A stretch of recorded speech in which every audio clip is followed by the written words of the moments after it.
Our next guest is here to talk about so many different issues, including the presidential candidates' economic plans, also the anti-DEI backlash taking place by some big U.S. companies.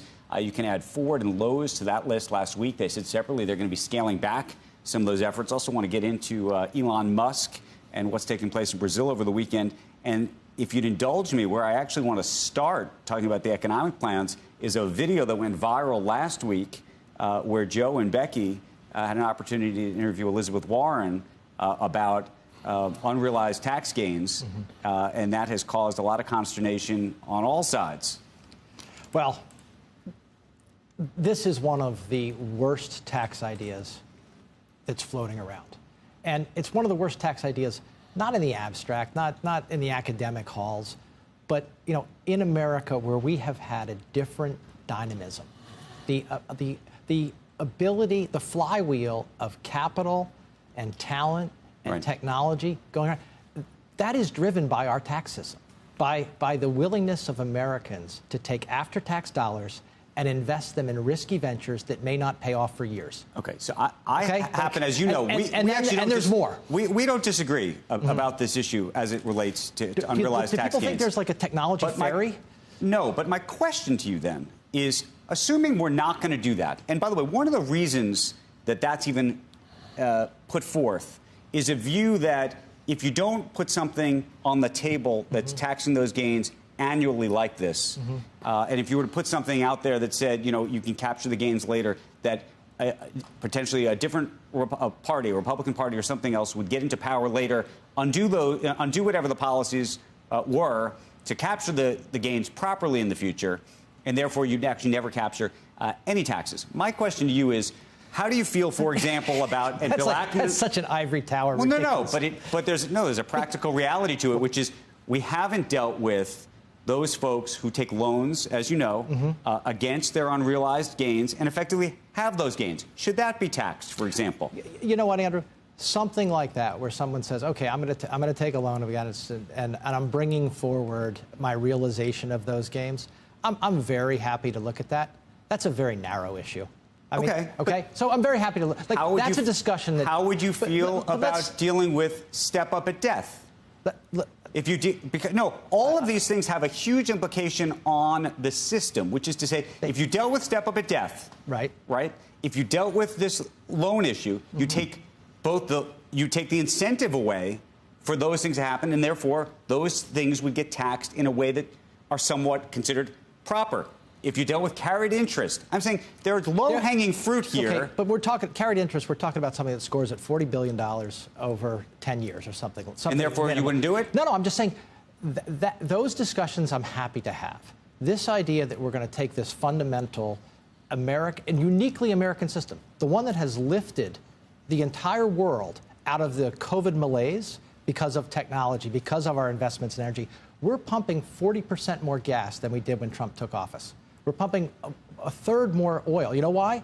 Because we invest in the technology to make that happen. But here's the issue. The reason why that proposal, this unrealized gain proposal, has any oxygen at all, I would argue to you, and as you know, I don't subscribe to that policy, but the reason it has any oxygen is because the Republican Party has not provided any oxygen to the low-hanging fruit issues, the step up at death, the issues around taking those loans, the issues around carried interest. If those things were taken off the table, we wouldn't even be having these conversations. I don't believe that for a second. No, this is all about pandering to the idea that the wealthy don't pay their fair share.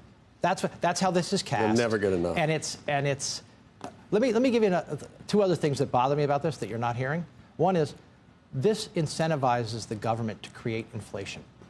If you're going to tax the gain in a price, prices go up when inflation goes up.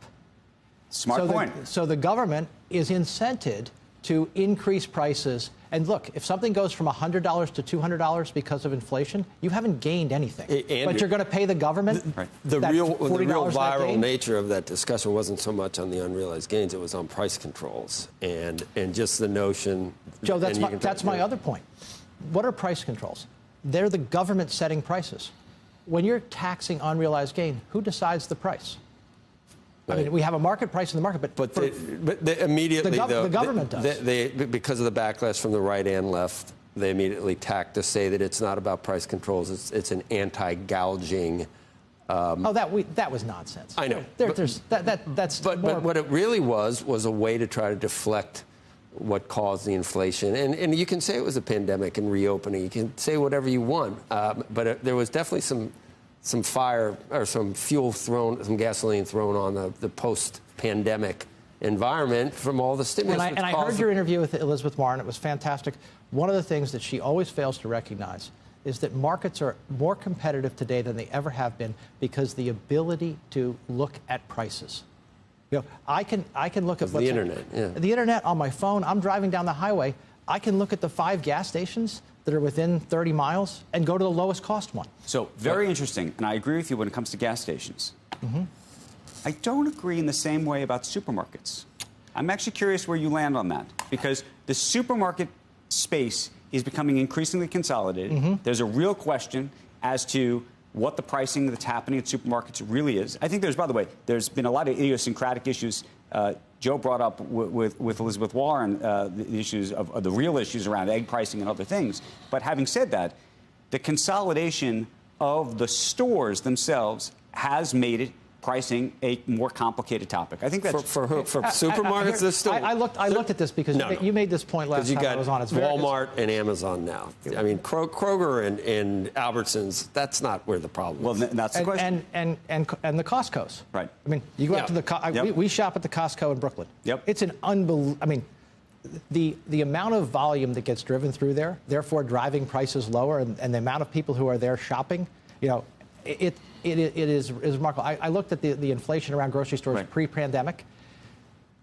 The prices were coming down for the If you enforce monopoly laws and antitrust laws, doesn't the market take care of someone trying to gouge? Well, that's almost immediately. And the question is whether they are. Let me tell you the industries that bother me where you can't see prices. Instead of actually education.